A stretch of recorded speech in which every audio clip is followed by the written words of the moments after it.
में भूचाल लाने वाली एक बड़ी खबर आ रही है। टीचर ने 13 महीने में कमाए हैं 1 करोड़ रुपए। तो जब इन टीचर्स का डेटाबेस तैयार किया जा रहा था, 13 महीनों से इन 25 स्कूलों में ये कार्यरत है, करीब 1 करोड़ रुपए वेतन हो जाता है। इस शिक्षिका ने जिसने अपना अभिलेख उपलब्ध कराया है अन्य लोगों को, उसके खिलाफ भी FIR जांच कराने के लिए जो संबंधित अधिकारी हैं कस्तूरबा की पूरी व्यवस्था में, उसकी भी जांच करा करके जिम्मेदार अधिकारियों के खिलाफ। अनामिका के नाम पर नौकरी करने वाली गिरफ्तार हो गई है। एबीपी गंगा पर सबसे पहले आप ये तस्वीरें देख रहे हैं। अनामिका शुक्ला से जुड़े हुए तमाम डॉक्यूमेंट्स मिले और ये ऐसे डॉक्यूमेंट्स हैं जो पहली बार सार्वजनिक हो रहे हैं। जो जांच प्रयागराज में साफ आई है कि रीना सिंह की नाम की महिला जो है वो अनामिका शुक्ला के दस्तावेज के साथ नौकरी कर रही थी। नमस्कार, मैं हूं राजेंद्र देव। बड़ी खबर के साथ आगे बढ़ेंगे हम। फर्जी शिक्षिका के मामले में बड़ी खबर है। कस्तूरबा गांधी विद्यालय फर्जीवाड़े से जुड़ी हुई बड़ी खबर इस वक्त हम आपको दे रहे हैं। 75 जिलों में अनामिका शुक्ला की तलाश होगी। 9 जिलों में अनामिका शुक्ला के नाम से नियुक्तियां हुई हैं, ये तो फिलहाल पुष्ट हुआ है। 8 जिलों में अनामिका शुक्ला के खिलाफ FIR हुई है। जांच के साथ फर्जीवाड़े की परतें खुलती जा रही हैं। असली अनामिका शुक्ला का अब भी पता नहीं है। जी हां, एबीपी गंगा पर कस्तूरबा गांधी विद्यालय नियुक्ति मामले में एक्सक्लूसिव दस्तावेज हाथ लगे हैं। फर्जी शिक्षिका अनामिका शुक्ल के मामले में एबीपी गंगा को बड़े सबूत हाथ लगे हैं और अब हम आपको इस फर्जीवाड़े को परत दर परत समझाने की कोशिश करते हैं। ये देखिए आप, अनामिका के नाम पर किस तरीके से फर्जीवाड़ा किया गया, ये हम आपको बता रहे हैं। अनामिका ही सुप्रिया जाटव है, ही रीना सिंह है, यानी कि अनामिका के दस्तावेज पर सुप्रिया जाटव और रीना सिंह ने नौकरियां हासिल की। ये तो फिलहाल पुष्ट हो गया है, कंफर्म हो गया है। और जो दस्तावेज है अनामिका शुक्ला के ओरिजिनल, वो भी एबीपी गंगा के पास हैं और उससे पता चलता है कि जो वास्तविक अनामिका शुक्ला है वो कितनी होनहार छात्रा रही है। अब आप देखिए कहां कहां अनामिका शुक्ला की तैनाती हुई है, यानी कि अनामिका शुक्ला के नाम पर कहां कहां किन किन जिलों में तैनातियां हुई हैं। अंबेडकर नगर, सहारनपुर, बागपत, अलीगढ़, प्रयागराज, अमेठी, वाराणसी, कासगंज, रायबरेली, ये जगह पुष्ट हो गई है। 9 जिलों में कम से कम अनामिका शुक्ला के दस्तावेजों पर तैनाती हुई है। उसके असली दस्तावेज भी एबीपी गंगा के हाथ में हैं। ये देखिए आपकी स्क्रीन पर दूसरी ओर अनामिका शुक्ला की पूरी कुंडली हम आपको बता दें, क्योंकि हमारे पास उसके शैक्षिक दस्तावेज हैं। यूपी बोर्ड से 2007 में फर्स्ट डिवीजन हाई स्कूल पास किया, गोंडा जिले से यूपी बोर्ड का इम्तिहान दिया।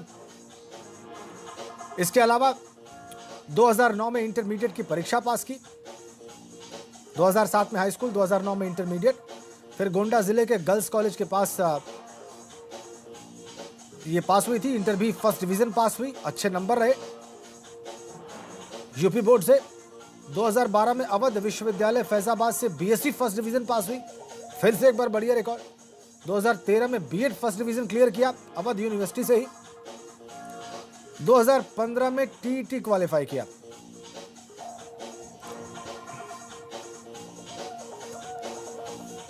तो अब तक गुमनाम बनी रही अनामिका शुक्ला के खिलाफ उत्तर प्रदेश के 9 जिलों में मामले सामने आ चुके हैं और इनमें से 8 जिलों में अनामिका शुक्ला के खिलाफ FIR भी दर्ज कर ली गई है। अनामिका शुक्ला के खिलाफ अंबेडकर नगर, कासगंज, बागपत, अलीगढ़, रायबरेली, अमेठी, प्रयागराज और सहारनपुर में FIR दर्ज कर ली गई है। ये देखिए FIR की कॉपी भी इस वक्त हम आपको दिखा रहे हैं। तमाम जिलों में FIR।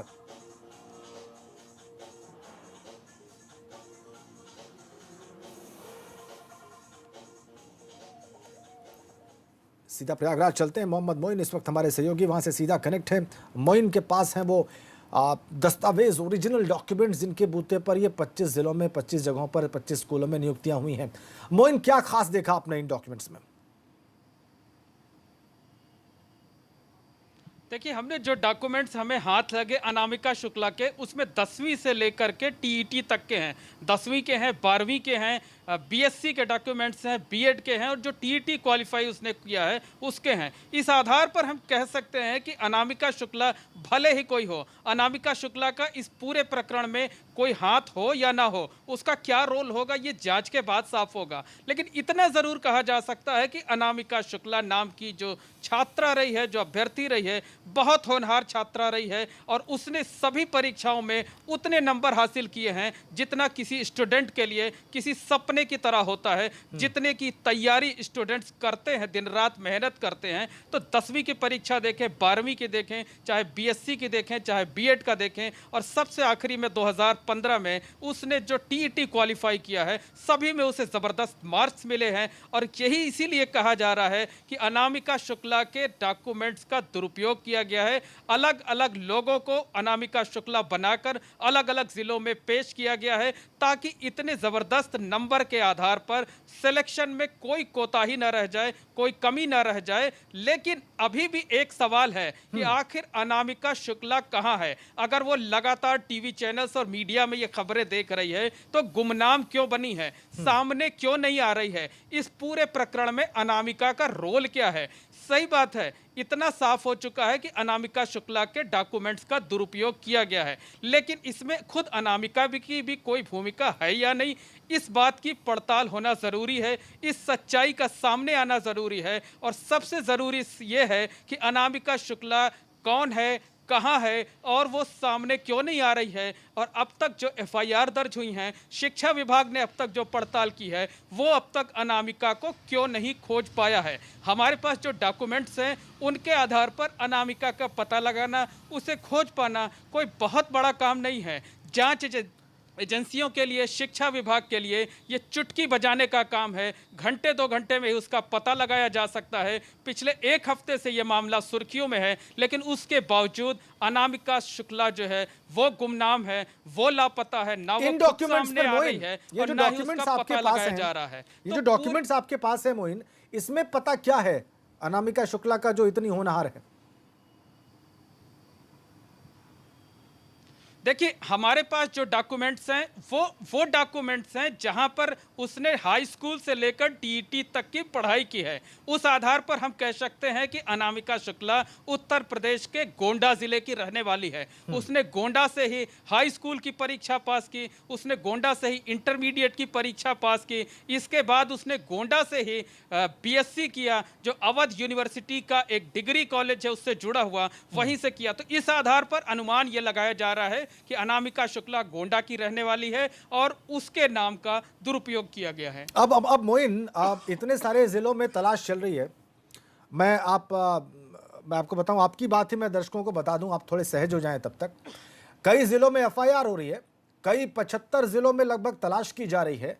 और हैरानी की बात यह कि जिसके डॉक्यूमेंट इतनी जगहों पर प्रस्तुत करके नौकरी हासिल की गई है, सैलरी ली गई है, उस टीचर का पता ही नहीं है। मोइन, ये ऐसा कैसे मुमकिन है? ये सामान्यतः तो मुमकिन हो ही नहीं सकता। और ये रैकेट जो ये सब कर रहा था, वो कोई 2-4 लोगों का रैकेट भी नहीं हो सकता जो सामान्य बुद्धि कहती है। देखिए, इसमें इस बात की आशंका जरूर है कि इसके पीछे कोई ना कोई रैकेट रहा होगा जिसने अनामिका शुक्ला के डॉक्यूमेंट्स का दुरुपयोग किया, उसके डॉक्यूमेंट्स की फोटोकॉपी कराई, उसको स्कैन करा करके, उसकी लैमिनेट करा करके उसको पेश किया गया। लेकिन 1 हफ्ते से ज़्यादा हो चुका है इस मामले को चर्चित हुए। अब तक मीडिया में जिस तरह से ये मामला हाईलाइट हुआ है, निश्चित तौर पर कहा जा सकता है कि अनामिका शुक्ला और उसके परिवार वालों को इसकी जानकारी लग चुकी होगी। तो वो परिवार सामने क्यों नहीं आ रहा है? अनामिका शुक्ला खुद सामने क्यों नहीं आ रही हैं? अगर उनके डॉक्यूमेंट्स का दुरुपयोग हो रहा तो उन्हें सामने आकर के कंप्लेन करनी चाहिए थी, अपनी बात रखनी चाहिए थी। तो कहीं ना कहीं एक सवाल यह है कि क्या इस पूरे रैकेट में, इस पूरे फर्जीवाड़े में अनामिका शुक्ला का खुद भी कहीं कोई रोल रहा है या नहीं रहा है? हालांकि इस बात की पड़ताल तो अब जांच एजेंसियां करेंगी। 8 से 9 जिलों में अनामिका के खिलाफ एफआईआर दर्ज हो चुकी है, पड़ताल शुरू हो चुकी है। तो जब पड़ताल होगी तब उसमें इन सारे तथ्यों का पता लगेगा और खुद अनामिका का सामने आना बहुत जरूरी अब हो गया है ताकि पूरे रहस्य से पर्दा उठ सके। और ये रहस्य बहुत दिन तक न रहे, रहस्य ये बहुत जरूरी है।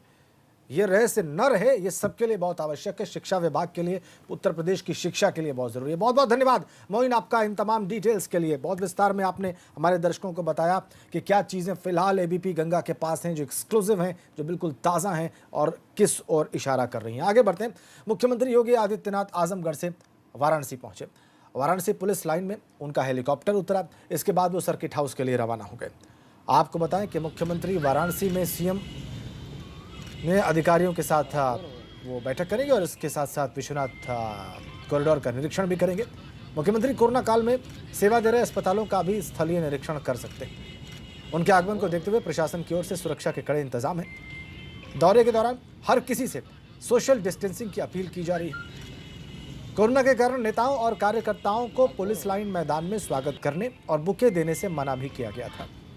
हम आपको ये भी बता दें कि सीएम तकरीबन हर महीने वाराणसी का दौरा करते हैं, लेकिन कोरोना महामारी फैलने के बाद उनके दौरे बहुत सीमित हो गए थे। वाराणसी चलते हैं।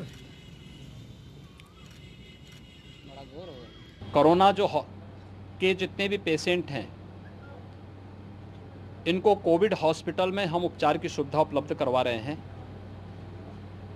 इसके लिए हमारे पास RT-PCR की सुविधा हर एक जगह मौजूद है। 15,000 टेस्ट प्रतिदिन वर्तमान में हम लोग करने की स्थिति में पहुंच चुके हैं और इसको तेज़ी के साथ आगे बढ़ाने की कार्रवाई चल रही है। लगभग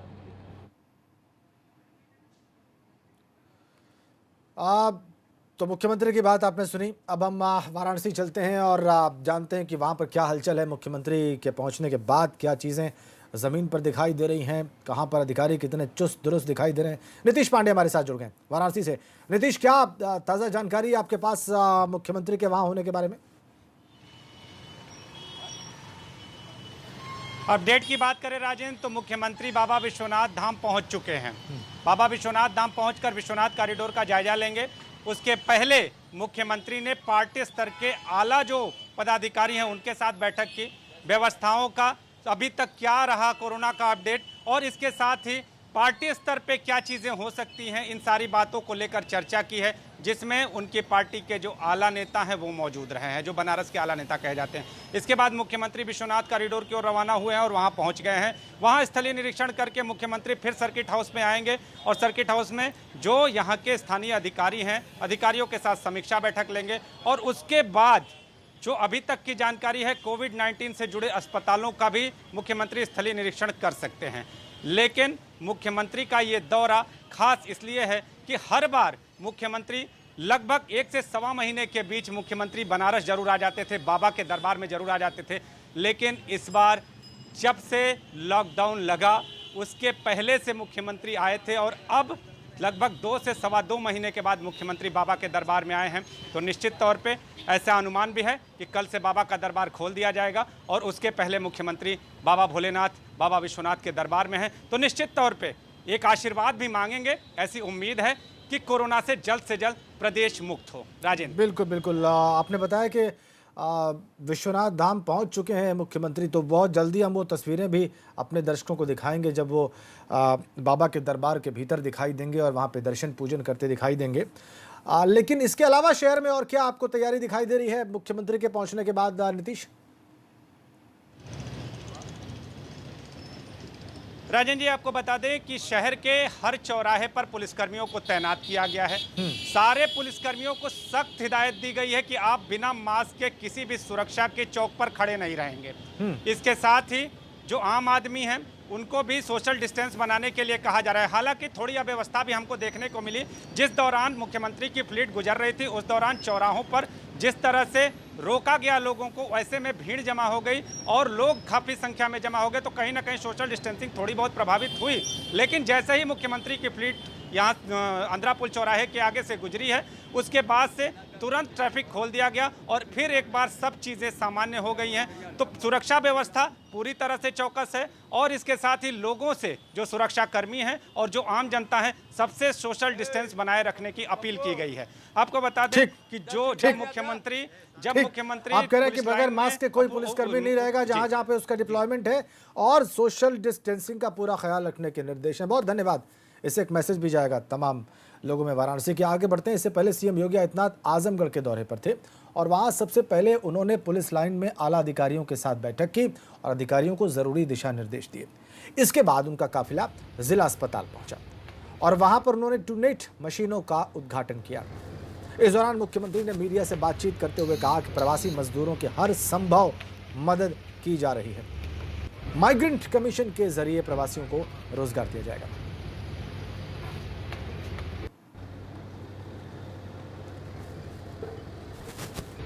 कोरोना के जितने भी पेशेंट हैं,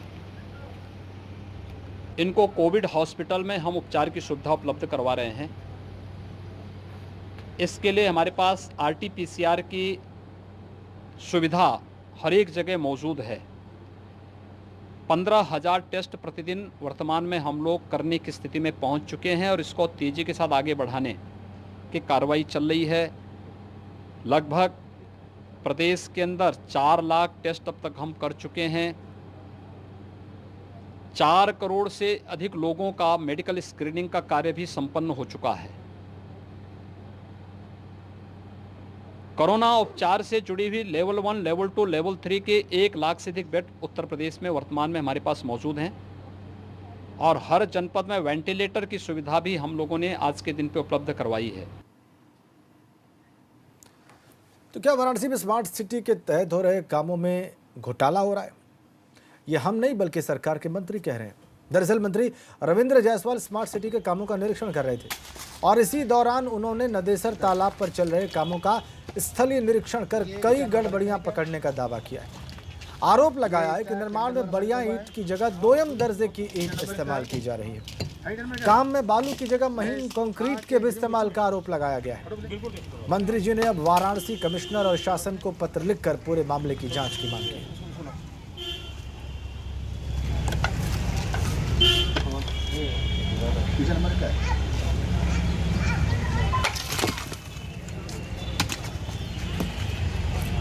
ये पूरे स्मार्ट सिटी की जांच कराइए। ये एक ही जगह कर रहा है काम।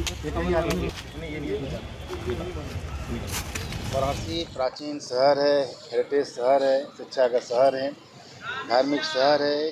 काफ़ी इसकी उपेक्षा थी, लेकिन देश के प्रधानमंत्री वाराणसी के जो सांसद बने तो काशी का संपूर्ण विकास के लिए सराहनीय ऐतिहासिक काम कर रहे हैं।